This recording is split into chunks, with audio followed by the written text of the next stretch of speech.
Early morning thoughts. Good morning, everyone. Again, I want to show my thanks to all of my newbies, as well as the people who have been there since day one. You're greatly appreciated, and I truly thank you for tuning in. I got another one for you today. I think this kind of falls in the category of the self-defense situation. And it's basically involving a certain analysis. I stated before you got to be careful what people say in conversation sometimes, especially if it's someone where you don't know them that well and you're trying to figure things out and they're involved in your life because of a family situation, job situation, or whatever. You have a connection, you have a similar connection, but you just don't know that person very well. And I had a situation recently in regards to family.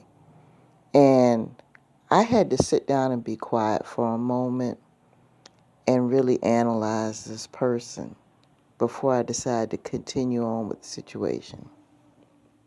Okay? Sometimes we got to do that. I stated before that we live in a reactive world, and a lot of people spend a lot of their time reacting instead of analyzing things. They're not thinking before they're speaking. They're not thinking before they're reacting. And that can be damaging sometimes. So I'm going to go ahead and do a once upon a time situation for you guys so you can get an idea of what I'm talking about. Once upon a time, there were some people that were operating in some bad energy and they made some mistakes. I was one of them. And I stated I was one of them. And some stuff went down and everybody kind of went on their own separate ways. They never really brought up the situation and kind of put it to bed or anything. They kind of just went their own separate ways. It got older. And they kind of went on with life. And some of the people got clarity and decided to just leave it alone and bury the hatchet and start anew. And then some people held on to some very negative feelings. And those feelings are starting to eat away at them. Now, let me tell you guys something. We are all human. And if you ever been in a confusing situation, regardless of who the fault is, and it's never really been resolved as to who feels what about what right away, it's really easy to misunderstand where they're coming from regardless of how they present themselves. Okay? They could present themselves like everything's hunky-dory, but you know that issue is a problem. What they've done is they created this false reality for themselves that everything is okay. But I'm going to tell you something. False realities are very tricky, people. Because if you have some unresolved issues and you figure creating a false reality, which is a defense mechanism, is going to just make it go away, it's not. Because things have a tendency to come up to the surface, especially if there's a misunderstanding about someone. Some people get so caught up when the false reality, what they do is they take all the parties involved that are in their real reality and they place them in a different light in their false reality. That so-called, nice sister or nice brother or whatever it is actually really a narcissistic bastard. But they don't want to accept that. They know this in the real reality, but they'll turn around and present them like they're great and wonderful in the false reality so they won't have to deal with the fact that this person's a narcissistic bastard. Okay? I mean, that's just one example. The other person who just can't seem to leave the substances alone, refuses to get clean, and is always has that drug monkey on their back, that alcohol monkey on their back, that smoking monkey on their back, that gambler monkey on their back. Instead of them accepting the fact that this person is highly addicted and needs severe therapy in their false reality, they'll just say, oh, that person's just happy-go-lucky. Or they just like to take risks. They're the risk taker. They take everybody's negative, and instead of addressing the negative and how it affects them, they'll turn around and create this false reality like everything's okay and hunky-dory. Now, how many of y'all in life, if you moved away from home, have called home, and every single time that you called home and you asked about people, every single person's okay? Every single person is okay. Because I dealt with this in the past. I would be 1,000 miles away from home, and every single time I call home and speak to somebody, no matter who it is, everybody's fine.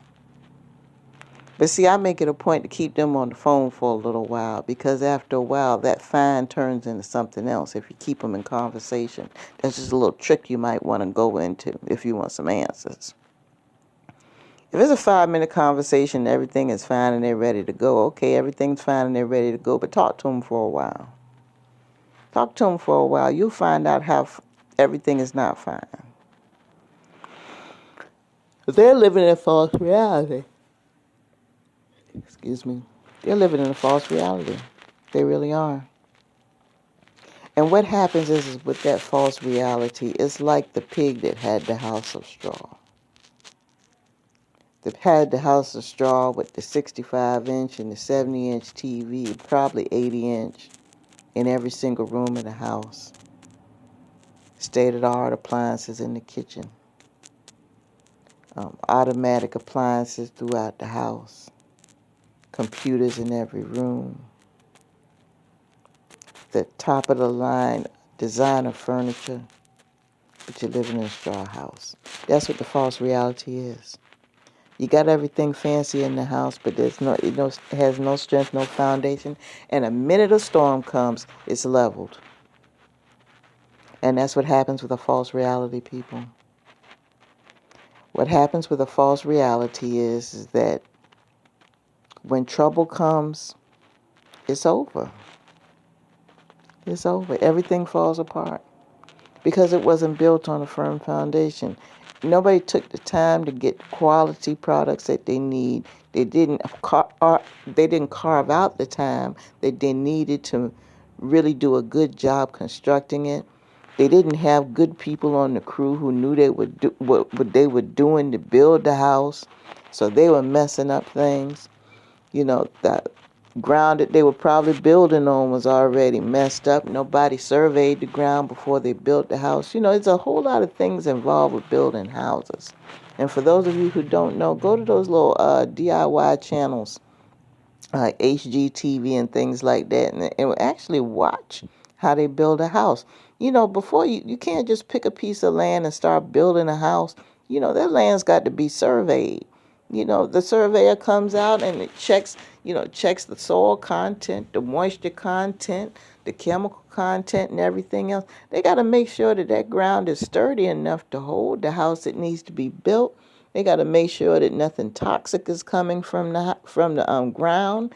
They got to make sure that it meets certain requirements as far as the proximity to the forest and the water and the trees. They got to do these things before you even break ground, and a lot of us don't do that in life. We don't survey the ground before we build a house. And a lot of us kind of know that ground was shaky, but we go ahead and try to build this false reality by creating this straw house and putting all this fancy stuff in this straw house on a shaky foundation. What you think is going to happen when a storm comes? And this ties back into a previous audio I did about the 3 little pigs. You might want to check that out. And that's why I refer to these houses, because that kind of ties into this false reality conversation. The pig with the straw house had the false reality. Okay. Now, a lot of us fall into the situation of the middle pig, which is the one that had the sticks or the wood, where you have a house, you're in there for a while, everything's hunky-dory for a while, but you're still living in a partial false reality because a storm comes along. You survive the light storms. The light storms are no problem. But when a really, really heavy storm comes, your house falls down too. A lot of us are in that second situation with the stick house. That's why it's always good to be constantly working on your foundation, constantly changing the dynamic where you can make your situation stronger and better, whether it's spiritually, financially, emotionally, whatever. You have to be constantly working on that. And I'm going to tell you the truth. A lot of us, when we get older, we don't do that. We just sit around and we just wait. And then we wonder why our bodies are deteriorating, our minds are deteriorating, because we're not building on what we already have. And you don't understand why your health is always failing, because you're still living in the same energy that you had 20, 30 years ago, and you have not built on what has been given to you. Now, I'm not talking about people who have genetic situations and things like that. I'm just talking about from a spiritual standpoint. There are people that I know that are younger than me right now that have serious health problems. And it's like when I knew them 30 or 35 years ago, it was nothing close to that. But the thing is that, recently I found out that there was someone that still has the same mentality that they had close to 30 years ago and have not changed nary one bit. Every single flaw is still there. Every single mindset in regards to things is still there. I mean, come on, you guys know on this channel, you exposed to new shit every day. That is if you are enlightened or on the path to enlightenment, you learn something new every single day.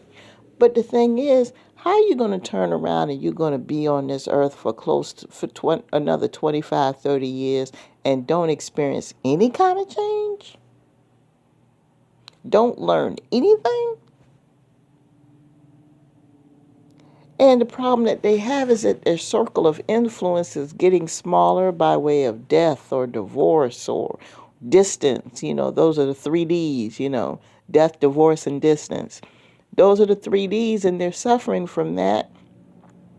And they're getting depressed because they don't have that much of an audience anymore. They don't have that many people to go to anymore. So what's the number one thing that they do? They start reaching in the past and digging up folks that they used to know. Then they turn around and they get more depressed because they realize that those people either don't want to deal with them because of bad blood, or they're not available because they're not where they used to be, or they can't communicate with them anymore because that person has evolved and realized that they can't be running around here thinking the same way and acting the same way 25, 30 years ago, and they're making spiritual and physical moves. So this person falls into this dark pit and they start having breakdowns and losing their mind and suicidal thoughts and everything else because they have not evolved. And then they make the assumption that everybody else around them is stuck just like they're stuck. And it's not true at all. So you got to be very careful, people. Be very careful when you're dealing with people on certain levels. You have that person that might come back from the past and try to be good and try to do good and everything else, but you got to analyze where they're at. Look at where they're at and what they're doing before you take their advice, before you open up that door to communication. Look at where they're at and what they're doing. Because if they're not doing anything different from the time that you formerly dealt with them, it's probably best that you just don't open that door to communication, because there's got to be a reason why they're going through what they're going through. I know this seems like a lot. I know it's convoluted, but I'm trying to help you guys learn how to discern and how to analyze things. See, people carry energy. Okay, and the reason why I'm talking a lot about these things on this channel is that people carry energy. This is a lesson that I had to learn the hard way. People carry energy, and sometimes they try to disguise that energy. Some people who have negative energy, you're not going to pick that up off the rip. There are a lot of people, and I would say the majority, I would say over half the people are doing this, that are trying to project one kind of energy and actually harboring another type of energy. And they could be looking at you and your situation in a light that's not too pretty. You're thinking that you're thinking, okay, well, it's Team Deanna, when in actuality they're harboring feelings of jealousy, harboring feelings of bitterness. When they call and ask how you're doing, or text you or inbox you and ask how you're doing, deep down they have some kind of sinister motive in mind, trying to make you think that they care. So this is the time where you've got Look at their situation. Look and see how they're living. If they're not living in a situation where they are progressing, it seems like they're regressing. It seems like they're always stuck in something or they're always suffering from something. Then how in the world do you expect that person to show true love to you when they're going through all that shit that they can't even control in their own life? So you got to look at these things, people. You got to pay close attention to these things before you let that person into your life. The road to hell is paved with a lot of good intentions. The road to hell is paved with a lot of good intentions, and I'm sure a lot of you have heard that phrase. But what I'm trying to do is just to help you keep the right energy around you. And by way of doing this is you've got to watch the people who are trying to come back into your life and what their motivation is. Feed them from a long-handled spoon if you're connected, in a way where you can't sever it. Feed them from a long-handled spoon. But if you don't have that type of connection, leave them the hell alone. And with that being said, I'm going to go ahead and let you guys go because these motorcycles are getting super loud, which is telling me it's almost time for the first shift. And they're only going to get louder and you're not going to be able to hear what I have to say. So I'm going to go ahead and let you guys go, and peace to you all.